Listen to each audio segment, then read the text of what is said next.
بس 25 سال سن منه به 25 سال سن خو یک لک پیدا کردم سشارخ خریدم ولا کامیل گرفتم چوچه پوچم گوشته و خونه ما هم گوشته خو هیچ کار کنم دیگه گفتنی مؤمنه که خدا جو یک داره خیری واکنه بریم ما جمعیت الاسلام فهمیدیم شرایط کو میبینیم ولا دنیا با فقر بیچارگی افغانستان وقتی که دنیا و پا شده بی افغانستان می اردم شهیده فهمیدی طبقی اردم شهیده دیگه و سر خلق مولا والی روزگار هست دیگه بعض مسلمان خدای قرآنی وجدانان ایمانان قزدارا پول پله نداره معدوه میسته چهت شورتان نونی و خو میبونم حالی که سرکو بنده کسایی هست که روغان و برنگ نداره بخونه خوب دیگه کاره باشه دیگه خدای قرآنی چیزی باشه که طبقی اردم شهیده رو هم ببینی فهمیدیم اگه سچرخ ماه بانشه که نه شرکت بان کنه بس 25 سال سن منه به 25 سال سن خو یک لک پیدا کردم سچرخ خریدم ولا کامیل بگرفتم به چوچه پوچم گوشته و خونه ما هم گوشته خو هیچ کار کنم دیگه کار دست میای به چه کار کنم شما راه بریم بده وقتی که سچرخ نگاه میداری یک کار غریبی روزگار بریم تیار کو که چوچه پوچ میسر باشه فهمیدیم ولی بسته ولا هم دنیا گوشته همین طبقه اردم شهیدی روزگار به سر میای تاجر کی روزگار به سر میای تاجر عادل ما چی خبر داره که ما یک هفته بشه بخونیم و نمیه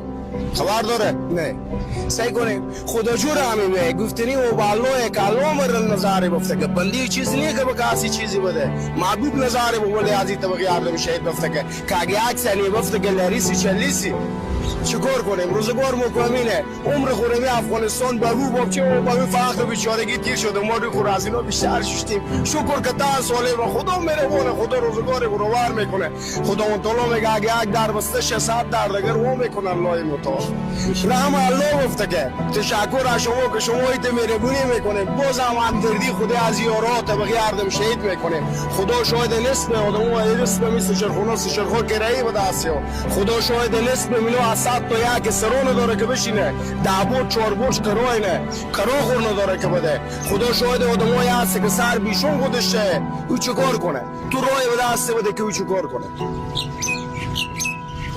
خیر از ذات حق را همه بفته که بوله از اردم شهیدا اگه او یک داره وا کنه که وا کرد نکرد که امیدی از کسی نداره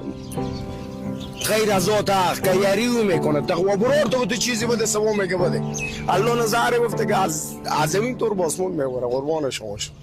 تیار خوشحال باشه سرفرازی کامیابی تندرستی را از خدای متعال میخواه تیار باشه سلامت باشه